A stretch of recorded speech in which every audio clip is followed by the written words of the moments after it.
greed, for lack of a better word, is good. Greed is right. Greed works.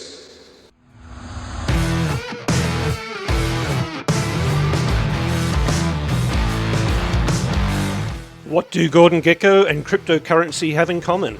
It's February 2022, and this is the Pilote podcast with Corey Smith and David Fuller. How are you? I'm good, man. I'm stressed out. How's your week been? Good? I've enjoyed getting the feedback on this. Actually, it's nice to get some good feedback from people. I got a lot of feedback from this most recent episode too. A lot. So should we get into it? Let's do it. All right, let's start with the news. It's always news when Uber is in the news. So the news was that Uber and Apple are going to accept cryptocurrency. We're going to be talking a lot about cryptocurrency this week because of Super Bowl ads and various other things. What are your thoughts on this? Well, it seems like everybody's starting to accept cryptocurrency now, aren't they? Yeah, but at the end of the day, I mean, it was designed as a currency, right? That's what its purpose is. That's what it's there for. Originally, was to transact with it. Back in the day when people were buying pizzas with it, Bitcoin pizza, it was invented as a currency to be used as a currency, not as an asset to be as a store of value, which is what it's ended up being. Right. The question is, though, how many, and I don't know the answer to this, but I would be interested to know how many people are actually using it as a currency.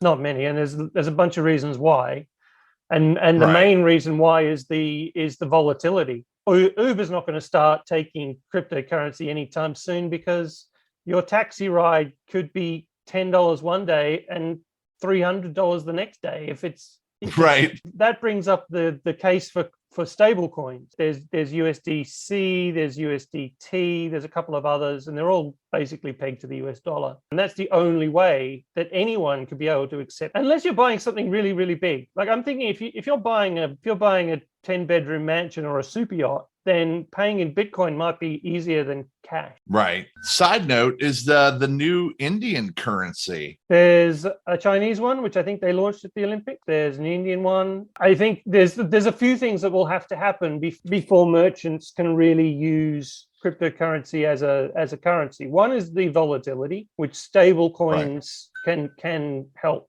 But I think the other thing is aggregation. These people who are inventing all these coins have obviously never traveled in Europe before the euro, and have never walked around with like 12 types of cash in their wallet. And every time you go to a different country, you've got to spend a different currency. Right. Can you imagine walking into a mall? And every time you went into a different shop, you had to spend a different coin. Different currency, right. It's not going to work. There's going to have to be some aggregation. I can't be walking into a store and saying, or shopping online and saying, oh, I've got to switch from my Ethereum wallet to my Solana wallet because this one is a coin that's a Solana-based coin and this one's an Ethereum-based. So what do you think the precipitator is going to be to the condensation of these cryptocurrencies? There will be an understanding of what they were designed for. Bitcoin was originally designed as a currency. It was designed to be infinitely divisible. It was designed to be scarce. It was designed as a currency. Now it's ended up more like digital gold because it doesn't have some of the features that some of the others have. It doesn't support smart contracts the way Ethereum does. The volatility's got to get out of the market because 20%. If it's swinging 20% per day, nobody can run a business like that. You just can't, because otherwise all you're doing really is just an arbitrage, and all you're saying really is, well, the coin itself doesn't matter and the value of the coin doesn't matter. It's just whatever that coin is divisible by in the currency that just the fiat currency is spending. In which case it's adding no value whatsoever. Maybe Uber and Apple and others are starting to say, we'll accept cryptocurrency because there's no other way to spend these things. Unless you buy an NFT, there's nothing you can do with it. Well, interesting point. But let me ask you this. Why should they care? Because there's a bunch of people who've got these things and they want to spend them. And if the customer wants to pay in cash, then you offer cash. And if the customer wants to pay in Diners So you card think it's or truly American just Express, then they offer American Express. And if they want to pay in Bitcoin, then right. offering certain customers. You think it's that really want to just pay the in Bitcoin. flexibility of payment options? I guess it comes back to your market. If you're in San Francisco and you've got a bunch of crypto bros that are working in Silicon Valley that have cryptocurrency in a wallet and they can want to get their Uber and they want to pay for their Uber in their cryptocurrency, then that's a way of paying for it. In the crypto space, some companies that only pay in crypto, and even worse than that, they only pay in their own crypto, will pay, but will only pay you in our own token. You're like, well, that's great, but how do I spend it? If more people are starting to take their salary in cryptocurrency, then companies that offer cryptocurrency as a payment mechanism will get a share of those people who are being paid in that cryptocurrency. I don't know. What do you think the future of cryptocurrency is at this point? So I think it'll have to shake out. So basically, at the moment, there's no real differentiation between different digital blockchain assets. Right. And there's a lot of conflation. So there's people who kind of can't see the difference between cryptocurrency and NFTs. They can't see the difference between Bitcoin and Avalanche. They can't see the difference between Ethereum and Matic. What is starting to happen, and I think shake out, is that the big ones like Bitcoin and Ethereum probably aren't going to go away. I can see Bitcoin as a digital gold. There will have to be an aggregation of some of the others, whichever consensus mechanism is going to win out, whether that's proof of stake or proof of work or proof of history or proof of whatever the different consensus mechanisms that a lot of these cryptocurrencies are based on, which most people don't even understand what that is. And then there'll be stable coins. I think what will happen is you'll have a delineation and you'll say, right, you've got Bitcoin, digital gold, you've got stable coins, which will be used in everyday life because they're pegged to a particular fiat currency. People know that what they're worth, they'll spend them, they'll buy them, spend them, they'll be interoperable, whatever else, happy days. Stable coins will take away a lot of that hassle. And then there'll be all the rest, which are effectively not currencies at all. They're basically shares. They're securities. They're ways of people funding companies or ecosystems that don't actually operate as currencies at all. As we segue into our second topic, here's a good segue. I had the opportunity to speak to a C-level executive of a large global bank recently, and we were talking about cryptocurrency. I asked him as part of my conversation with him, what are the things that keep you up at night? And he told me some things, and cryptocurrency wasn't one of them. Neobanks, challenger banks, these things that I expected him to say, none of those things were on there. And so I asked him, I was like, do you not worry about cryptocurrency and things? And what do you think he said? Do you think cryptocurrency worried him or banks in general? It probably depends on the bank, to be honest. I have a problem with the Web3 decentralization myth, what I call the Web3 decentralization myth. But what I do think that blockchain offers and what cryptocurrency offers is anyone who manipulates a market or anyone who makes monopoly profits based on friction and being an intermediate, basically charging intermediary fees. I think anyone who sits within that position, and there's a lot of banks who sit in that position. If I want to convert my Australian dollars to my British pounds, and I want to send it from an Australian bank account to a British bank account, why should I be charged for making that conversion?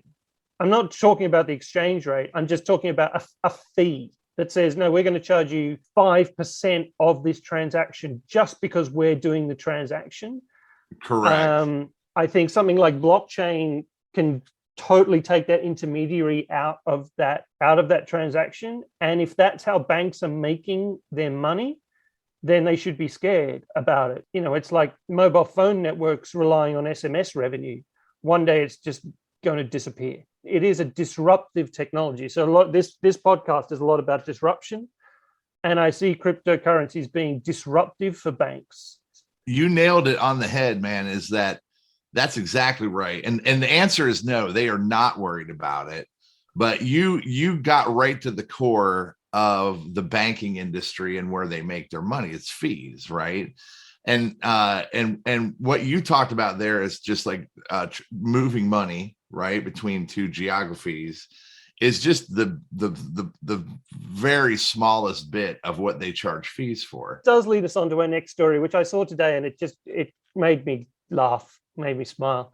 So, I know. So JP Morgan has opened a branch in the metaverse. Mm-hmm. In Decentraland. Why? In Decentraland, apparently. Even though nobody in the world wants to walk into a physical bank branch, and they're closing them all over the world, they've opened one in the metaverse. Next door to the obsession with recreating old world realities in the new world. If for example, in an ancient time, 250 years ago, you had to physically move gold, which is really heavy, in a ship from Australia to the UK, and you needed that gold in order to create a currency, have a trust-based economy. There's a cost in moving that gold, right? And it takes 8 months on a sailing ship to get it from one side of the world to the other. I can understand if somebody writes a check with a certain bank's logo on it and then gives it to another bank, that there's a certain amount of processing that has to be done to make sure that check, the person who wrote that check, has the money in their account, and that has to be checked with the bank, and it takes 4 days because a clerk who's sitting in has to call someone or has to make sure that check is valid or not. But we're talking about 100-year-old technology, not in an instantaneous digital world. So why recreate it, right? I'm not going to walk into a branch in the metaverse with sacks of fake gold and put them on the counter and say, please, can you put this in my account? Right? Or how about rob a virtual bank in the metaverse? Maybe it's like we're going to GTA. Well, yeah, actually, no. They could open their banking branch right next to the virtual Walmart. I think it's an old video. I don't think it's a new one, about the Walmart in the metaverse, and ridiculous.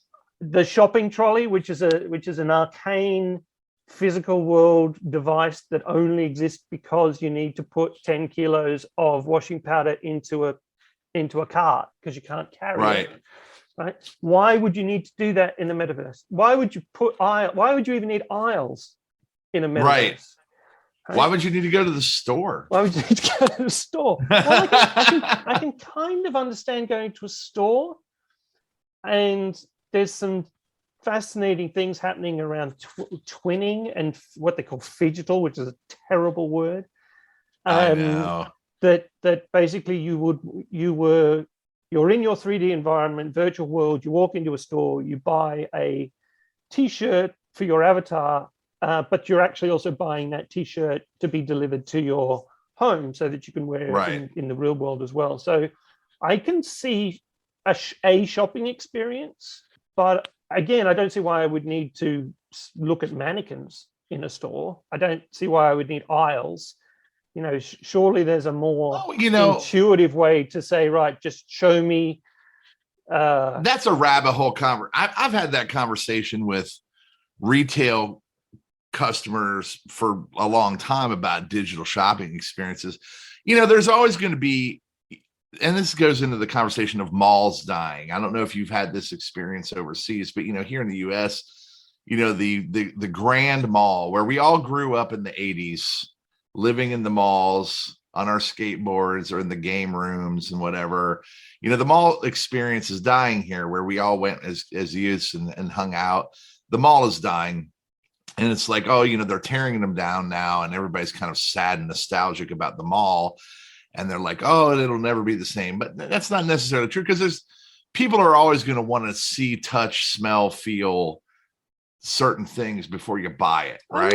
I'm really curious as to why malls are not working in the US. I mean, they work very well in places like Dubai, for example. I mean, Dubai Mall is you could get lost for 3 days in Dubai Mall. It's like Disneyland. Really? I know you're a big fan of Disneyland, but Dubai Mall has got an aquarium with sharks in it. It's got dinosaur skeletons. It's got virtual reality experiences. It's got luxury. It's in 17 food court. God, goodness knows how many food courts there are in Dubai Mall.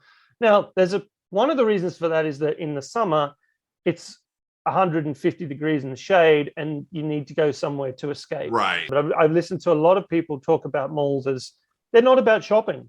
Malls are about the food court. They're about the cinema. They're about getting together with your friends or social whatever. Experience. They're also incredibly efficient. I guess the most obvious answer, or the answer that most people point to, is e-commerce. That there's a whole bunch of stuff that you can now just get with a click on Amazon that you can get delivered that you don't need to go to a mall for. I think the culture has changed some. When I was a teenager, we all went to the mall. My kids, who are now teenagers and in their early 20s, they don't want to leave the house. They want to sit at home and play PlayStation and be on the computer. They don't want to go out. They interact with people through their phones and through their gaming machines and through the computer. It'll be interesting to see if the metaverse or this Web3 will kind of reinvigorate people getting together again. Like, even though it's not in person, it's virtually in person. I feel like there was a distance, certainly here, a distancing of people. People didn't kind of get together as much as certainly the pandemic. What there was left of that kind of going out and socializing was definitely. Yeah, it certainly killed that. So maybe, I don't think malls are going to die completely, although they are kind of physically dying here. I think that there's going to be some sort of resurgence of that kind of collective shopping gathering space at some point in the future, whether it's a nostalgia or a necessity. I think we'll see it come back. Well, they were efficient. The reason they existed is because they were an efficient way of bringing customers to a single point. I can't see it's going to work if you're going to have 27 different metaverses and as a brand. It's like building mobile apps. I don't want to have to build a store in every single different metaverse, buy land in every single metaverse, and have a store in every metaverse. I just want a store that's online that people can visit. I can't. Is this your secret way of saying that you never owned a Windows phone? Have I ever owned a Windows phone? I don't think I've ever owned a Windows phone. I've had a Nokia. I've had a BlackBerry. I've never had an Apple phone, believe it or not. You've never had an iPhone? No. Have you ever had a Pixel phone? Have you ever had an iPad, but I don't have an iPhone. I've never had an iPhone. Wow. That's shocking. I know. I won't hold it against you, though. But I had a Huawei years before anyone else had a Huawei. Okay. When you were in Australia? No, in the UK. Really? Yeah, and I had a Xiaomi. I've still got a Xiaomi. I think that's how you say it. The Mi ones, because they were incredibly cheap. They were launched in the Indian market, but they were readily available in Dubai and did everything that a Samsung did at about 1/10 of the price. Really? Yeah.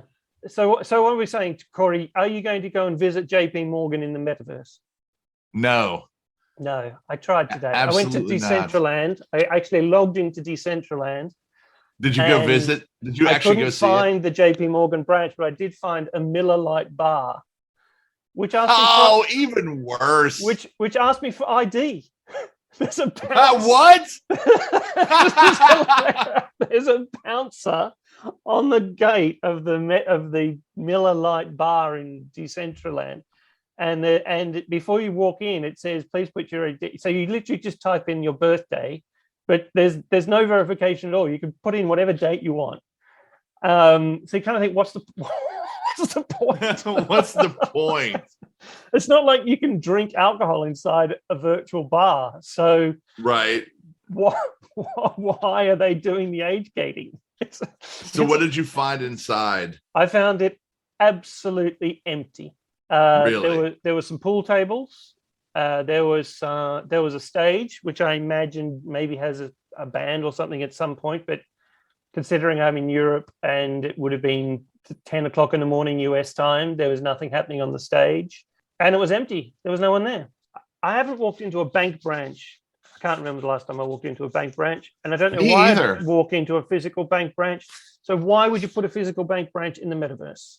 I know, that's a great point. What a preposterous idea. Unless it's there to rob. Unless it's a gamification. Right, unless you're there to rob it. Unless it's a gamification element that you can just basically hold up the bank. So, a chatbot seems to me like a much better way of dealing with someone than a metaverse branch. I know. This is corporate thinking at its best. We need to get some of that metaverse. Yeah, absolutely.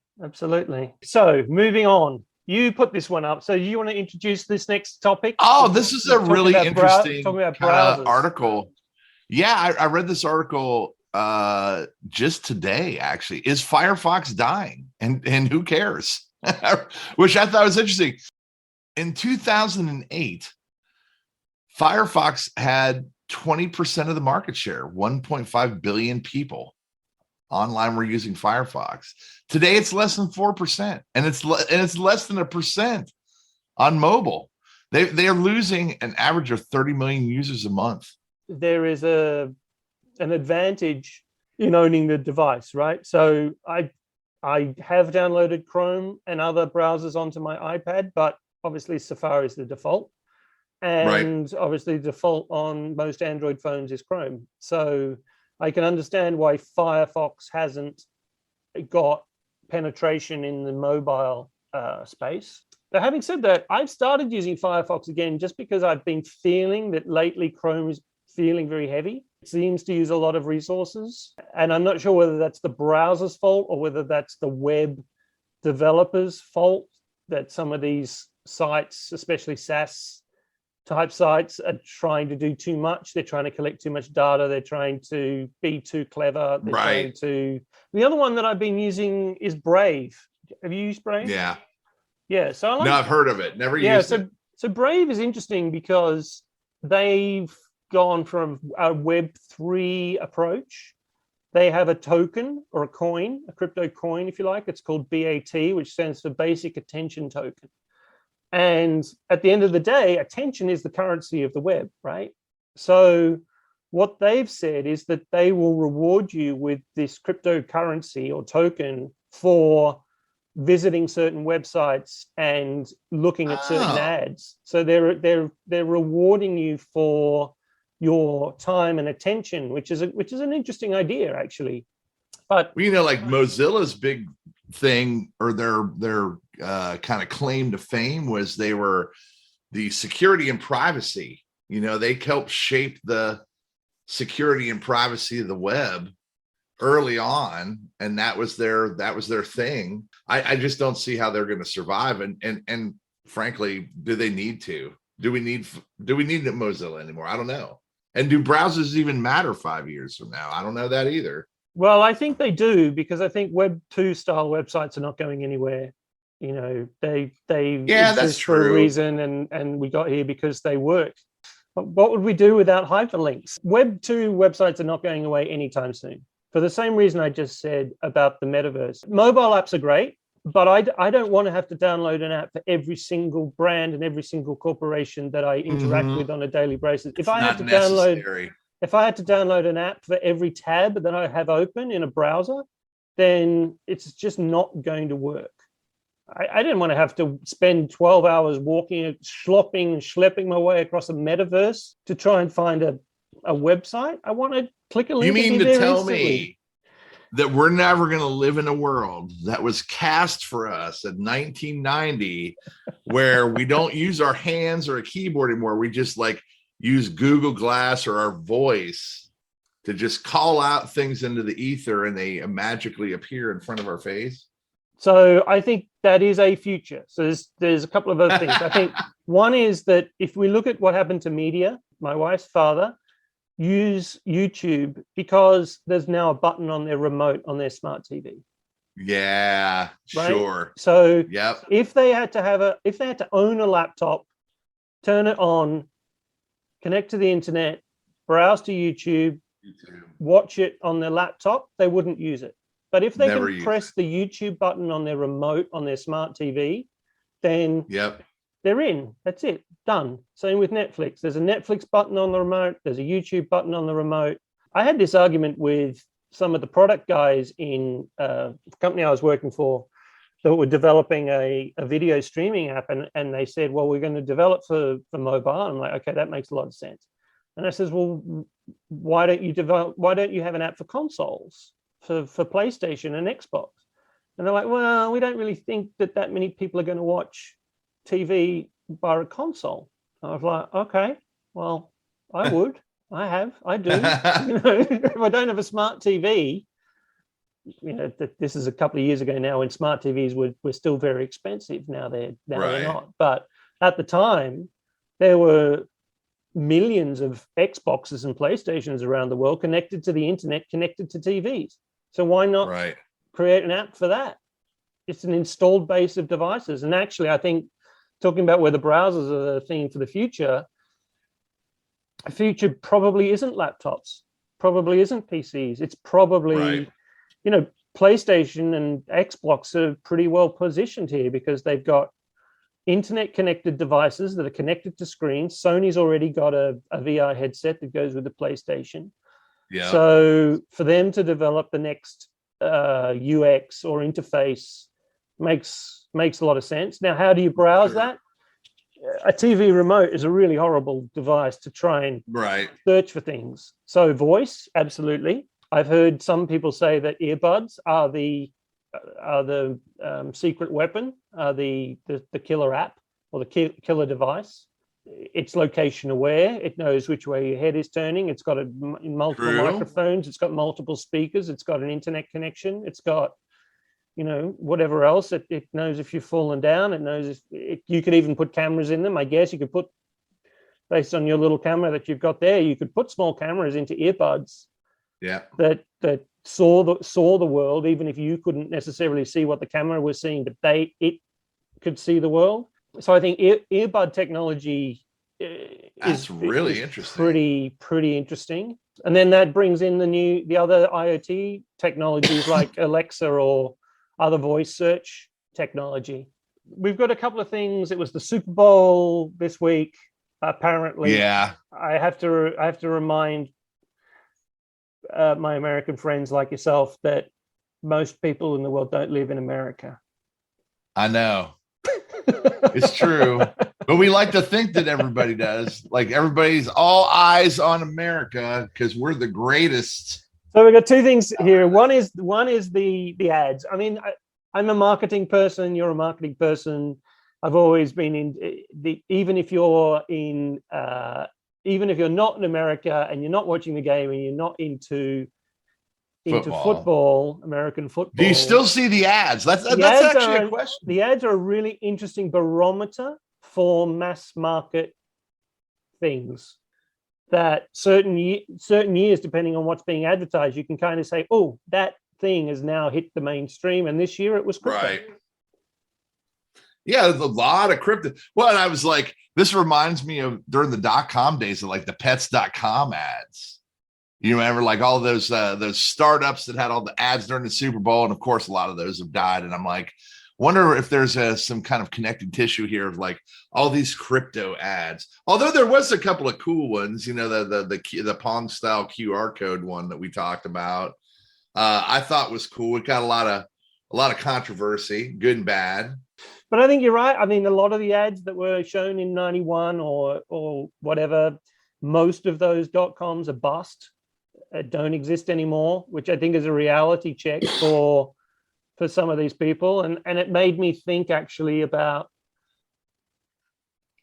we seem to have lost a sense of collective memory. Certainly. We've got the internet, we've got Wikipedia, we've got all of these people who've been there before, and yet we seem to be making mistakes that have been made over and over and over and over again. Right. And there seems to be this, well, that was then, boomer. This isn't going to happen to us. This is different. We're the cool kids now. We know what we're doing. There's no way that we could fail. We're going to the moon. Right to that's a whole other thing.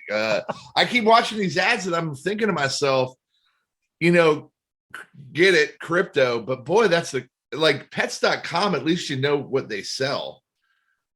Yeah. Right? Like crypto's complicated. That's really complicated. That's not for the uninitiated. Who's like clicking a QR code, a bouncing QR code, getting on a crypto.com and like just in between commercials buying some crypto. They don't you know what I mean? Yeah, but the worst thing is is when they, and I don't know, America has slightly different advertising standards to some other places in the world. This is should be a regulated market. It's not a regulated market, but it should be. And if you go to the App Store and you look at the reviews of the apps of some of these companies that were advertising during the Super Bowl, they're horrible. They have like really scores of 1 out of 5, and there's no customer service. There's no support. It's just give us your money. Great, you can onboard all of these people into the system and they can convert their hard-earned US dollars into Ethereum or something else. How do they get it out?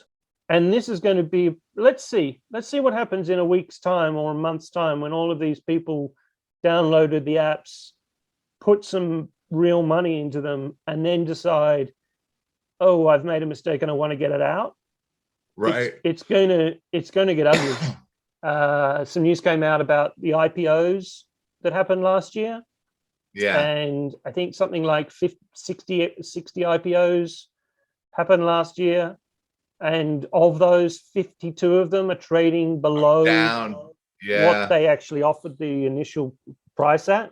If that's happening in the real world where people, as you say, people actually understand the utility of a certain company, that they're selling a product or a service that people understand, and those shares are being impacted because people are a little bit worried about the risk, then something as opaque and complex and new as crypto, there's got to be a bit of a reckoning coming, I would say.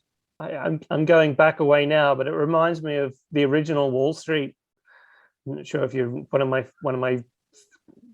one of the films when I was very impressionable 18-year-old, came out, Gordon Gekko and all of that. And I remember the Charlie Sheen character who's trying to make all the money and everything else. And there's the old guy in the firm who says, fundamentals, you've got to check the fundamentals. Right. It's like, and I actually believe that. I think, whether it's Web3, whether it's cryptocurrency, whether it's whatever else, I'm all about new technology, and I'm all about saying how can this technology disrupt, and what are the impacts of what are the impacts that we can see, what are some of the impacts that we potentially can't see, what are some of the positives, what are some of the potential negatives. But I kind of do look at a lot of these projects and startups and say, what's the underlying business model past the ICO? Right. What are the fundamentals? What is the utility? Why would somebody spend their hard-earned money on this? And why wouldn't they use something else? Or why would people flock to this versus something that already exists in the marketplace? And, well, I think what you said there, the word utility, is what resonates for me. So I don't think it's a boomer kind of mentality to think about fundamentals, right? We talked about this previously. I talked to a really cool cat this week. His name's Eli Santos. He also does a podcast and focuses on Metaverse, but he kind of comes at it from a marketing kind of angle, Metaverse and marketing. And we had a really cool chat earlier this week. And we talked about utility, right? And a lot of the hype in the Metaverse. And that's really what it boils down to. Is like, I don't want to be dismissive or discount new ideas, new concepts, new modalities, new models. I try to be open-minded about it because I think there's a lot of things that we don't yet know what could evolve or come out of this new Web3 or the Metaverse, and what people experiences and technology will produce and people will gravitate towards. And I think we need to be open to that. But at the core of it, it's really what's the utility? What makes sense? What's going to be useful to people?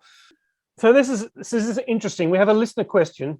So it's a question from Alia in Dubai, and thanks for sending it in.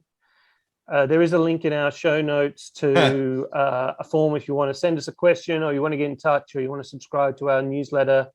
The newsletter will have a bunch of stories and things that we don't necessarily get to, or we skip over, and if you want to find out more about them, we'll put those in our newsletter if you want to sign up to that.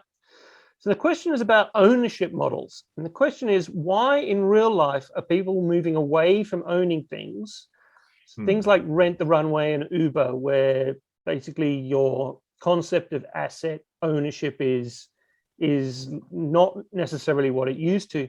But in virtual reality, in the metaverse, it's all about owning things, owning a unique NFT, or owning land, or owning a branded something or other. So you got any thoughts about that? That is a really great question. Wow. So, but that's so true. Or becoming a digital nomad. Does that resonate? Yeah. I mean, not necessarily owning your own house, but. Right. Like I think about that all the time. Like why do I own all this crap? Why is that? But it's so true. Why in the metaverse the land ownership, branded clothing? Why is that? I don't have an answer for that. I think the branded clothing thing is signaling. So that's a status kind of deal. But what about the land ownership? Land ownership, we're going to have to do an entire program on. But I have a massive problem with land ownership. I tweeted this week. Why do I have to buy land when why can't I just have a yacht? Yacht, right? Which is great. Why can't I just have a yacht or an RV or whatever, or a blimp? I want a blimp, a steam powered airship that I can just live on and move around. I mean, speaking of taking really, really old ideas and putting them into the new world, I don't see why land. It's effectively going back to feudal times, where the monarchy or the kingdom, the king who built the thing, is doling out the land to whoever can afford it. And when it's meant to be decentralized, but they're selling it to big brands like Warner Music, I think it comes back to this utility that they can't offer any. They're not offering a product.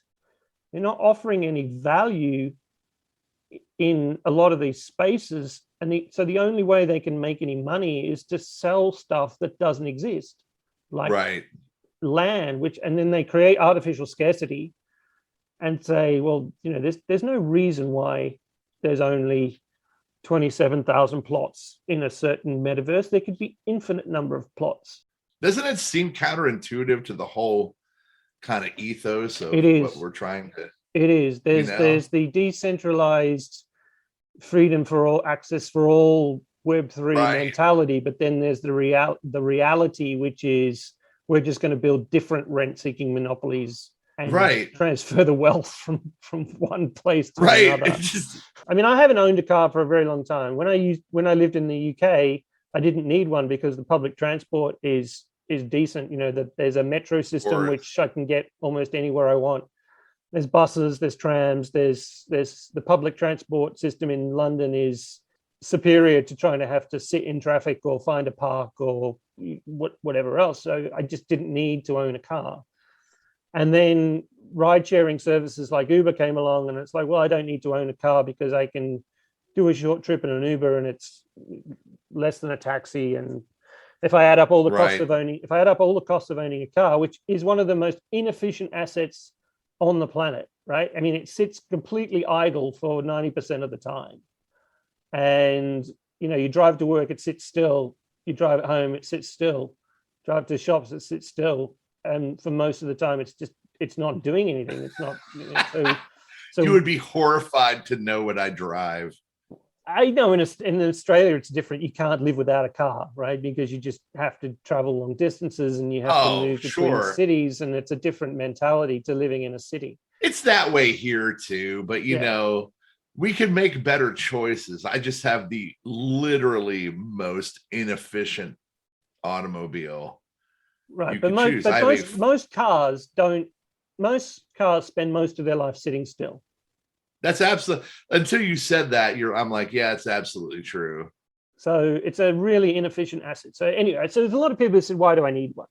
And same with, expensive clothing. So this rent the runway model, business model, which is a different understanding of ownership. I buy a dress, I go out in it for a hot date or a big night, and then I give it back, or I swap my handbag with somebody else, or I grab I have a watch subscription service that I can swap it out and wear it if I want to wear my Tag Monaco one night. I can do that, but I don't necessarily have to own it.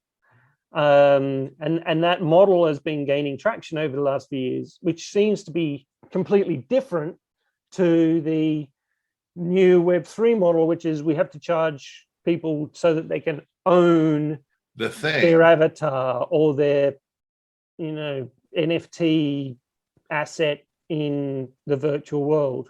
So I know that people like BMW are thinking about this in a completely different way and saying, well, you get a subscription plan that one day on a Saturday morning, if you need to take the kids to football, then you get a 7-seater minivan, and then if you need to take some stuff to the recycling the next day, then you can have a pickup truck. And if you want to take your wife out to the opera, you can have a sports car. And if you want a driver service, then you can have a driver service, and you pay a flat monthly fee, and you can use whatever vehicle you want that's in the fleet, which is completely different to you go and buy a car and it sits in your driveway for most of the time. Right. And if you think about it, it's kind of brilliant.